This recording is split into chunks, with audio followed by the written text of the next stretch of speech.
தாக்குதல்களுடைய எண்ணிக்கையையும் வீரியத்தையும் அதிகரித்த பலஸ்தீனிய போராளிகளும் கொத்தாக தட்டி தூக்கப்பட்ட மெர்காவா போர் தாங்கி வாகனங்களும் காசாவிலே ஹமாஸை முழுமையாக நிராயுதபாணியாக்குவதற்கான திட்டத்தினை முன்வைத்திருக்கக்கூடிய எகிப்திய தரப்பினர் அமெரிக்காவுடனான மறைமுக பேச்சுவார்த்தைகள் தொடர்பாக ஈரானினுடைய உச்ச தலைவர் வெளியிட்டிருக்கக்கூடிய முக்கியமான கருத்துக்கள்.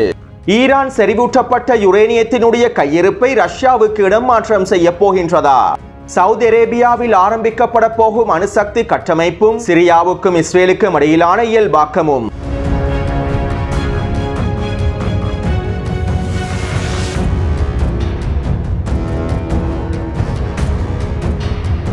சவுதி அரேபியாவுடனான அணுசக்தி தொழில்நுட்ப பகிர்வு தொடர்பான பேச்சுவார்த்தைகள் ஆரம்பிக்கப்பட்டுள்ளன.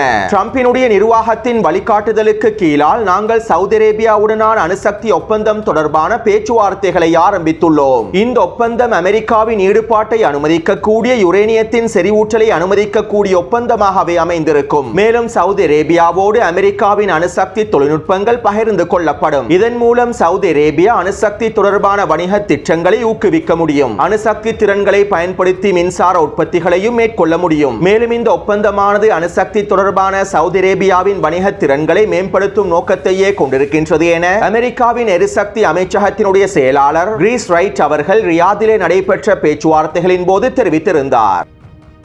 ஏற்கனவே அமெரிக்கா பொருளாதார நெருக்கடிகளுக்குள் சிக்கிக் கொண்டிருக்கக்கூடிய அமெரிக்காவின் பொருளாதாரத்தினை வலுப்படுத்துவதற்காகவும் அமெரிக்க பொருளாதாரத்தினுடைய பாதுகாப்பினை உறுதிப்படுத்துவதற்காகவும் $1 டிரில்லியன் அமெரிக்காவில் முதலீடு செய்ய போவதாகவும் தெரிவித்திருந்தது. மேலும் தற்போது அமெரிக்காவினுடைய அணுசக்தி தொழில்நுட்பத்தினை சவுதி அரேபியாவோடு பகிர்ந்து கொள்வதன் மூலமாகவும் சவுதி அரேபியாவிலே அமெரிக்கா அமைப்பதற்கு திட்டமிட்டுள்ள இந்த அணுசக்தி தளங்கள் மூலமாகவும் அதிகளவான $1 பில்லியன் அமெரிக்கா இலாபமாக ஈட்டிக் கொள்ளும். பால் கறக்கும் பசுமாட்டை விவசாயிகள் அளவில் பயன்படுத்திக் கொள்வதை போன்று அமெரிக்காவின் பொருளாதாரத்தினை வலுப்படுத்துவதற்காக அமெரிக்கா சவுதி அரேபியாவினை பயன்படுத்திக் கொள்ளப் போகின்றது. மேலும் சவுதி அரேபியாவிலிருந்து அதிகளவான $1 பில்லியன் ட்ரில்லியன் கறக்கப் போகின்றது. அத்தோடு சவுதி அரேபியாவிலே அமைப்பதற்கு திட்டமிடப்பட்டிருக்கக்கூடிய இந்த அணுசக்தி தளங்கள் முழுமையாக அமெரிக்காவின் வழிகாட்டுதலுக்கு கீழால் அமைக்கப்பட்டு அமெரிக்காவின் நேரடியான கட்டுப்பாட்டிலேயே இயக்கப்படும். அமெரிக்காவின் முழுமையான கட்டுப்பாட்டுக்கு கீழால் அமைக்கப்படுகின்ற அணுசக்தி நிலையமானது அமெரிக்காவின் பிராந்திய நோக்கங்களுக்கு வலு சேர்க்கும் வகையிலேயே அமைக்கப்படும் என்பதும் குறிப்பிடத்தக்க விடயமாகும். அத்தோடு இந்த ஒப்பந்தத்தில் இருக்கக்கூடிய இன்னும் ஒரு மிக முக்கியமான விடயம் என்னவென்றால் சவுதி அரேபியாவுக்கும் இஸ்ரேலுக்கும் இடையிலான இயல்பாக்கமும் இந்த ஒப்பந்தத்தினுடைய முதன்மை காரணியாகவும் மாறப்போகின்றது.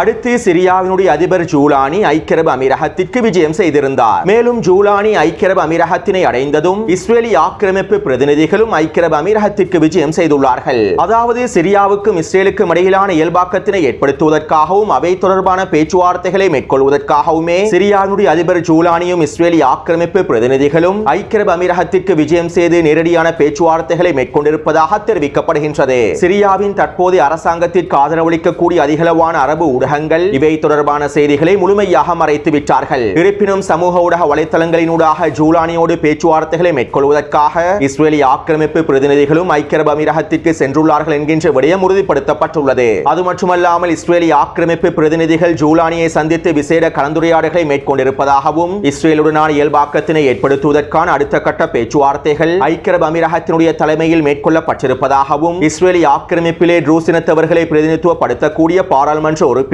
அக்ரம் ஹொஸ்ஸாம் அவர்கள் உறுதிப்படுத்தியுள்ளார். சிரியாவுக்கும் இஸ்ரேலுக்கும் இடையிலான இயல்பாக்கம் தொடர்பான பேச்சுவார்த்தைகள் வினைத்திறனாக நடைபெற்றிருப்பதாகவும் அவர் இஸ்ரேலிய ஆக்கிரமிப்பு ஊடகங்களிடமும் தெரிவித்துள்ளார். அத்தோடு சிரியாவுக்கும் இஸ்ரேலுக்கும் இடையிலான இயல்பாக்கத்தினை ஏற்படுத்துவதற்கு சவுதி அரேபியாவும் முழுமையான ஆதரவை வழங்குவதற்கு தயாராக இருப்பதாகவும் தெரிவிக்கப்படுகின்றது.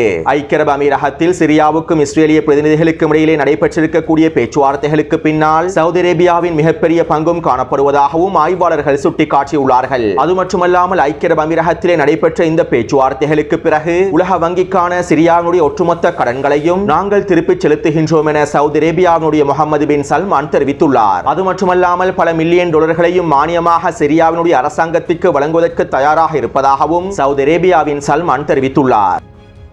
இது ஒரு புறம் இருக்க, சிரியாவிலே துருக்கியும் இஸ்ரேலும் ஒன்றிணைந்து பயணிப்பதற்கான பேச்சுவார்த்தைகள் அசர்பைஜானிலே நடைபெற்றிருந்தது. மேலும் முதலாம் கட்ட பேச்சுவார்த்தைகளில் எந்தவிதமான முடிவுகளும் எடுக்கப்படவில்லை. இதைத் தொடர்ந்து இனி வரக்கூடிய வாரங்களில் சிரியாவுடைய விடயம் தொடர்பாக துருக்கியும் இஸ்ரேலும் ஒரு ஒருங்கிணைந்த ஒப்பந்தம் ஒன்றினை மேற்கொள்வார்கள் என்றும், எவ்வாறு சிரியாவிலே துருக்கியும் இஸ்ரேலிய ஆக்கிரமிப்பும் ஒன்றிணைந்து வேலை திட்டங்களை மேற்கொள்வது தொடர்பாக மிக முக்கியமான தீர்மானங்களை இருவரும் எடுப்பார்கள் என்றும் எதிர்பார்க்கப்படுகின்றது. அத்தோடு இங்கிருக்கக்கூடிய இன்னும் ஒரு மிக முக்கியமான விடயம் என்னவென்றால், சிரியாவுடனான இஸ்ரேலிய ஆக்கிரமிப்பின் இயல்பாக்கம் சிரியாவை மையப்படுத்தி அமைக்கப்பட போகின்ற டேவிட் பாதைக்கும் மிகப்பெரிய அங்கீகாரத்தினை வழங்கப் போகின்றது. இன்னும் ஒரு விதத்தில் குறிப்பிடுவதாக இருந்தால், சிரியாவும் துருக்கியும் ஐக்கிய அரபு அமீரகமும் சவுதி அரேபியாவும் ஒன்றிணைந்து சிரியாவூடாக டேவிட் பாதையை அமைப்பதற்கான அனுமதியையும் வழங்கப் போகின்றார்கள். சிரியாவுக்கும் இஸ்ரேலிய ஆக்கிரமிப்புக்கும் இடையிலான இயல்பாக்கம் நெட்டன்யாஹுவினுடைய டேவிட் பாதையின் வெற்றி இலக்காகவே அமைந்திருக்கும்.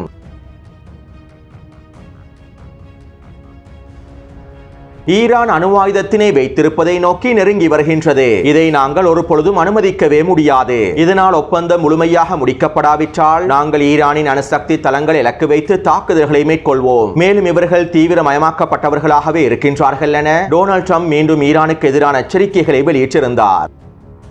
அத்தோடு அடுத்த கட்ட மறைமுக பேச்சுவார்த்தைகள் இத்தாலியில் நடைபெற இருப்பதாக அமெரிக்க நிர்வாகம் அறிவித்திருந்தது. மேலும் வருகின்ற சனிக்கிழமை அமெரிக்காவின் துணை ஜனாதிபதி ஜே.டி. வான்ஸ் ரோமுக்கு விஜயம் செய்ய இருப்பதாகவும் செய்திகள் வெளியாகியுள்ளன. ஈரானுக்கும் அமெரிக்காவுக்கும் இடையிலே மறைமுக பேச்சுவார்த்தைகள் நடைபெறும் சந்தர்ப்பத்தில் அமெரிக்காவின் துணை ஜனாதிபதியை கலந்து கொள்வதற்கான வாய்ப்புகளும் அதிகமாக இருப்பதாக சர்வதேச ஊடகங்கள் தெரிவித்திருந்தன. இதைத் தொடர்ந்து ஈரானினுடைய வெளியுறவுத்துறை அமைச்சகம் அதிரடியான அறிக்கை ஒன்றினை வெளியிட்டிருந்தது. அடுத்த கட்ட மறைமுக பேச்சுவார்த்தைகள் இத்தாலியினுடைய தலைநகரான ரோமில் நடைபெறாது. மேலும் பேச்சுவார்த்தைகள் வளமை போன்று ஓமான் நாட்டிலேயே நடைபெறும். இதனால் அமெரிக்க பிரதிநிதிகள் ஓமான் நாட்டிற்கு வருகை தந்து பேச்சுவார்த்தைகளில் கலந்து கொள்ளுமாறு ஈரானினுடைய வெளியுறவுத்துறை அமைச்சகம் அதிரடியான அறிக்கை ஒன்றினை வெளியிட்டிருந்தது. அதே நேரம் ஈரானினுடைய நிபந்தனைகளை ஏற்றுக்கொண்டு அமெரிக்க பிரதிநிதிகள் ஓமான் நாட்டிற்கு விஜயம் செய்து இரண்டாம் கட்ட பேச்சுவார்த்தைகளை மேற்கொள்வதற்கான வாய்ப்புகளை அதிகமாக இருப்பதாகவும் அமெரிக்க ஊடகங்கள் செய்திகளை வெளியிட்டுள்ளன. அடுத்து அமெரிக்க தூதர் ஸ்டீவ் விட்கோஃப் ஊடகங்களிடம் இவ்வாறு தெரிவித்துள்ளார். ஈரானினுடைய அனைத்து அணுசக்தி திட்டங்களையும் முழுமையாக முடக்குவதற்கு விரும்பவில்லை. ஈரான் அணு ஆயுதங்களை பெற்றுக்கொள்ளக் கூடாது என்பதனையே டொனால்ட் ட்ரம்ப் விரும்புகின்றார். ஈரானிடம் ஒரு அணு ஆயுதம் கூட கிடைக்கப்பெறக் கூடாது. அதே நேரம் இந்த அணுசக்தி தளங்களை பயன்படுத்தி வணிக நடவடிக்கைகளை ஈரான் மேற்கொள்ள முடியும். நாட்டின் மின்சார சக்தி மூலமாகவும் இந்த அணுசக்தி திட்டங்களை பயன்படுத்திக் கொள்ள முடியும். அதே நேரம் யுரேனியத்தின் செறிவூட்டல் வீதமானது 3.67 வீதத்தை விட குறைவாகவே அமைந்திருக்கும். ஈரானுடைய யுரேனியம் செறிவூட்டலுக்கு நாங்கள் வரம்புகளையும் ஏற்படுத்துவோம் என அமெரிக்க தூதர் ஸ்டீவ் விட்கோஃப் தெரிவித்துள்ளார். அமெரிக்க தூதர் ஸ்டீவ் விட்கோஃபினுடைய இந்த கருத்துக்களுக்கு பிறகு மொசாடினுடைய முன்னாள் தலைமைகளில் ஒருவரான ஒட்டம் ஒயிலம் என்பவர் இஸ்ரேலிய ஆக்கிரமிப்பு ஊடகங்களிடம் இவ்வாறு தெரிவித்துள்ளார். அமெரிக்கா ஈரானினுடைய வலையில் சிக்கிக் கொள்ளக்கூடாது. அமெரிக்கா யுரேனியத்தின் செறிவூட்டலுக்கான வரம்புகளை விதித்தாலும் அணு ஆயுதத்தினை பெற்றுக்கொள்ள முடியாத நிபந்தனைகளை அமெரிக்கா விதித்தாலும் ஈரானிய தரப்பினர் மறைமுகமாக இவை அனைத்தையும் மேற்கொள்வார்கள். ரகசியமாக யுரேனியத்தின் செறிவூட்டலை அதிகரித்து மைய விளக்குகளையும் உற்பத்தி செய்து அணு ஆயுதத்தினை மறைமுகமாகவும் ரகசியமாகவும் உற்பத்தி செய்வதற்கான எல்லாவித வேலை திட்டங்களையும் அவர்கள் மேற்கொள்வார்கள். ஈரானினுடைய அணு ஆயுத திறன்களை முடக்குவதற்காக மாத்திரம் இந்த ஒப்பந்தம் மேற்கொள்ளப்படுவது ஈரானிய தரப்பினருக்கு மறைமுகமாக கிடைக்கக்கூடிய மிகப்பெரிய வெற்றியாகவும் மாறிவிடும். ஈரானினுடைய அணு ஆயுதங்கள் மாத்திரம் இஸ்ரேலுக்கு மிகப்பெரிய அச்சுறுத்தலாக இருக்கவில்லை. ஏனைய நவீன ஆயுத உற்பத்தி திறன்களும் இஸ்ரேலினுடைய பாதுகாப்பிற்கு மிகப்பெரிய அச்சுறுத்தலாகவே இருக்கின்றது. ஈரானை முழுமையாக நிராயுதபாணியாக்கக்கூடிய ஒப்பந்தமாகவே அமைந்திருக்க வேண்டும் என்றும், இல்லாவிட்டால் இந்த ஒப்பந்தத்தின் மூலமாக எந்தவிதமான பயன்களையும் இஸ்ரேலினால் பெற்றுக்கொள்ள முடியாது என்றும் மொசாட் உளவு பிரிவின் முன்னாள் தலைவர் தெரிவித்துள்ளார். அத்தோடு ஈரானினுடைய ஒட்டுமொத்த அணுசக்தி திறன்களையும் நாங்கள் முழுமையாக முடக்க விரும்பவில்லை என அமெரிக்க தூதர் ஸ்டீவ் விட்கோஃப் தெரிவித்திருந்தாலும் இந்த கருத்துக்களுக்கு பின்னால் மிகப்பெரிய சூழ்ச்சி திட்டங்களும் புதைந்திருக்கலாம். ஒப்பந்தங்கள் மூலமாக சூழ்ச்சி திட்டங்களை நடைமுறைப்படுத்துவது அமெரிக்காவுக்கு கைவந்த கலையாகும். எனவே அமெரிக்க தூதர் இவ்வாறான கருத்துக்களை முன்வைத்திருந்தாலும் இறுதி ஒப்பந்தம் எவ்வாறு அமையப்பெறும் என்பதனை எங்களுக்கு தீர்மானிக்க முடியாது. நெட்டன்யாஹு ஒரு பொழுதும் இவ்வாறான ஒப்பந்தங்களுக்கு சம்மதத்தினை வழங்க மாட்டார். லிபியாவை போன்று ஈரான் முழுமையாக நிராயுதபாணியாக்கப்படுவதற்கான ஒப்பந்தத்திற்கான சம்மதத்தினை நெட்டன்யாஹு வழங்குவதற்கு தயாராக இருப்பதாகவும் தெரிவிக்கப்படுகின்றது. அடுத்து கடந்த சனிக்கிழமை நடைபெற்ற பேச்சுவார்த்தைகள் தொடர்பாக அமெரிக்காவின் தி கார்டியன் ஊடகமானது சில தகவல்களை வெளியிட்டுள்ளது. இந்த பேச்சுவார்த்தைகளின் போது ஈரானிடம் இருக்கக்கூடிய செறிவூட்டப்பட்ட யுரேனியத்தினுடைய கையிருப்பை ரஷ்யாவுக்கு இடமாற்றம் செய்வதற்கான யோசனைகளையும் ஸ்டீவ் விட்கோஃப் முன்வைத்துள்ளார். இருப்பினும் இதனை ஈரானிய தலைமைகள் முழுமையாக மறுத்துள்ளார்கள். நாங்கள் ரஷ்யாவுக்கோ அல்லது வேறு எந்த நாட்டிற்கோ இடமாற்றம் செய்ய போவதில்லை என ஈரானினுடைய வெளியுறவுத்துறை அமைச்சர் தெளிவாக குறிப்பிட்டிருப்பதாகவும் தி கார்டியன் ஊடகம் சுட்டிக்காட்டியுள்ளது. அடுத்து ஈரானினுடைய உச்ச தலைவர் அலி கமேனி அவர்கள் சில முக்கியமான கருத்துக்களை வெளியிட்டிருந்தார். ஈரான் மற்றும் அமெரிக்காவுக்கு இடையிலான மறைமுகமான பேச்சுவார்த்தைகள் நல்ல மற்றும் தொழில்முறை வழிமுறையினூடாக நடைபெறுவதாக தெரிவிக்கப்படுகின்றது. அதே நேரம் எங்களுடைய சிவப்பு கோடுகள் தெளிவாக இருக்கின்றன. ஏற்கனவே உருவாக்கப்பட்ட JCPOA ஒப்பந்தம் மீண்டும் நடைபெறாது. மேலும் இந்த பேச்சுவார்த்தைகளில் ஈடுபடுகின்ற ஈரானிய அதிகாரிகளுக்கு ஒரு விடயத்தினை நான் கூறிக்கொள்ள விரும்புகின்றேன். தற்போதைய மறைமுக பேச்சுவார்த்தைகள் பயனளிக்கலாம் அல்லது பயனளிக்காமலும் போகலாம். இதிலே எது நடந்தாலும் எங்களுக்கு எந்தவிதமான கவலையும் இல்லை. ஆனால் நாட்டினுடைய நிர்வாகத்தோடு இந்த பேச்சுவார்த்தைகளை இணைக்க வேண்டாம். உள்நாட்டு செயற்பாடுகளுக்கும் இந்த பேச்சுவார்த்தைகளுக்கும் எந்த விதமான தொடர்புகளும் இருக்கக்கூடாது. இந்த பேச்சுவார்த்தைகள் உள்நாட்டினுடைய எந்த விடயத்தினையும் பாதிக்க கூடாது. மேலும் எங்களுடைய நாட்டின் திறன்கள் மீது நாங்கள் முழுமையான நம்பிக்கையினை வைத்திருக்க வேண்டும். அதே போன்று உங்களிடம் இருக்கக்கூடிய அனைத்து முட்டைகளையும் ஒரே கூடையில் வைக்க வேண்டாம். இந்த பேச்சுவார்த்தைகளில் நாங்கள் கண்மூடித்தனமாகவும் இருந்துவிடக் கூடாது என ஈரானினுடைய உச்ச தலைவர் தெரிவித்துள்ளார். அடுத்து நேற்றிரவு அமெரிக்கா யெமன் மீது 10க்கும் அதிகமான வான்வழி தாக்குதல்களை மேற்கொண்டுள்ளது. மேலும் இந்த தாக்குதல்களை தொடர்ந்து யெமன் ஹவுதி ராணுவத்தினர் அமெரிக்காவின் போர்க்கப்பல்களை இலக்கு வைத்து தாக்குதல்களை மேற்கொண்டிருப்பதாகவும் தெரிவிக்கப்படுகின்றது. அது மட்டுமல்லாமல் யெமனினுடைய தெற்கு பிரதேசத்தில் ஐக்கிய அரபு அமீரகத்தினுடைய கூற்றுப்படைகளுக்கு எதிராக யெமன் ஹவுதி ராணுவத்தினர் வீரியமான தாக்குதல்களை தொடர்ச்சியாக மேற்கொண்டு வருவதாகவும் தெரிவிக்கப்படுகின்றன.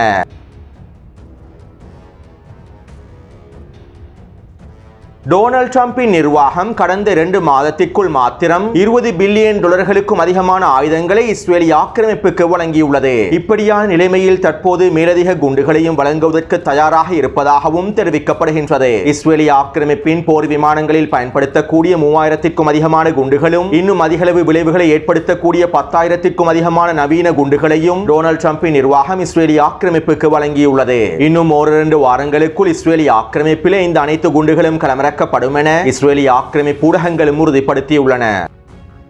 அடுத்து எகிப்திய தரப்பினர் புதிய முன்மொழிவு ஒன்றினை முன்வைத்துள்ளார்கள். காசாவிலே 45 நாட்களுக்கு தற்காலிக யுத்தநிறுத்தத்தினை ஏற்படுத்தக்கூடிய முன்மொழிவு ஒன்றையே முன்வைத்துள்ளார்கள். மேலும் எகிப்திய தரப்பினர் முன்வைத்திருக்கக்கூடிய குறித்த முன்மொழிவுக்கு அமைவாக உயிரோடு இருக்கக்கூடிய 9 இஸ்ரேலிய ஆக்கிரமிப்பு பணைய கைதிகள் விடுதலை செய்யப்படுவார்கள். மேலும் கொல்லப்பட்டிருக்கக்கூடிய 16 கைதிகளும் விடுவிக்கப்படுவார்கள். அதே நேரம் இந்த ஒப்பந்தத்தினுடைய 2வது நாளிலேயே காசாவில் இருக்கக்கூடிய ஹமாஸ் தரப்பினரும் ஏனைய எதிர்ப்பு குழுக்களும் தங்களுடைய ஆயுதங்களை முழுமையாக கீழே வைத்து விட வேண்டும். காசாவில் ஹமாஸ் நிராயுதபாணியாக்கப்படுவதற்கான முழுமையான உத்தரவாதத்தினை வழங்க வேண்டும். இதற்கமைவாக நிறைவேற்றப்படக்கூடிய இந்த ஒப்பந்தத்தின் மூலமாக காசாவிலே நிரந்தர யுத்த நிறுத்தத்தினையும் ஏற்படுத்த முடியும் என எகிப்திய தரப்பினர் குறித்த முன்மொழிவிலே தெரிவித்துள்ளார்கள். மேலும் இந்த முன்மொழிவு தொடர்பாக ஹமாஸினுடைய தலைவர்களில் ஒருவர் அல் ஜசீரா ஊடகத்திடம் இவ்வாறு தெரிவித்துள்ளார். எகிப்திய தரப்பினர் எங்களுக்கு முன்வைத்திருக்கக்கூடிய முன்மொழிவிலே முதல் வாரத்திலேயே அரைவாசி பணைய கைதிகள் முழுமையாக விடுதலை செய்யப்பட்டு விடுவார்கள். மேலும் இந்த ஒப்பந்தத்தில் பலஸ்தீனிய எதிர்ப்பை நிராயுதபாணியாக்குவதும் ஆயுதங்களை கீழே வைப்பதும் முதன்மையான நிபந்தனையாக குறிப்பிடப்பட்டுள்ளது.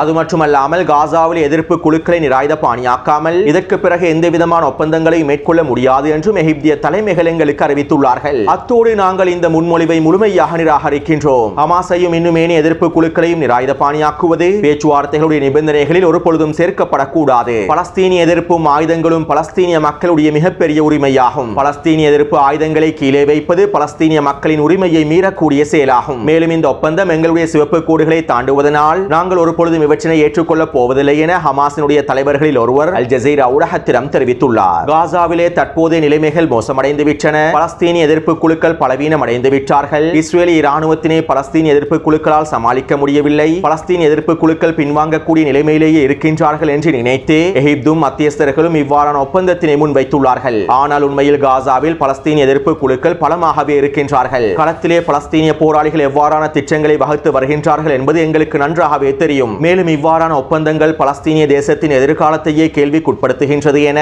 காசாவின் களத்தில் இருக்கக்கூடிய ஊடகவியலாளர் அனஸ் அல் ஷரீப் அவர்கள் தெரிவித்துள்ளார். அடுத்து இஸ்ரேலிய ஆக்கிரமிப்பு ராணுவம் காசா முழுவதும் உச்ச வான்வழி தாக்குதல்களை மேற்கொண்டு வருகின்றது. ஹமாஸுக்கு உச்ச அழுத்தத்தினை வழங்கும் நோக்கத்தோடு இந்த வான்வழி தாக்குதல்கள் மேற்கொள்ளப்படுகின்றன. கடந்த 24 மணித்தியாலங்களுக்குள் இஸ்ரேலிய ஆக்கிரமிப்பு ராணுவம் மேற்கொண்ட வான்வழி தாக்குதல்களில் 35க்கும் அதிகமான பலஸ்தீனிய மக்கள் இனப்படுகொலை செய்யப்பட்டுள்ளார்கள்.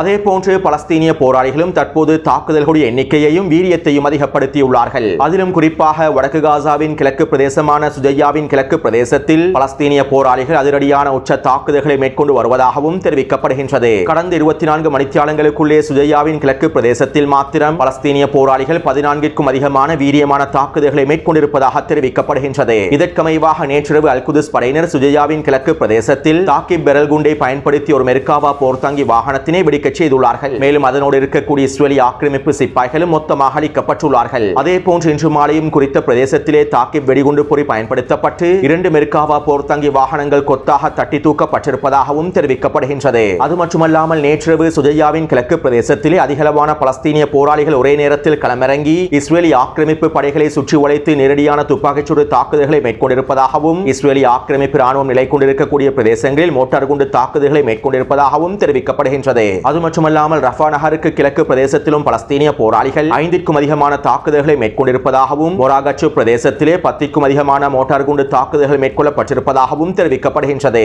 அத்தோடு இந்த காணொலி தொடர்பான கருத்துக்களை பதிவிடுங்கள். தொடர்ந்து என்னுடன் இணைந்திருங்கள். நன்றி, வணக்கம்.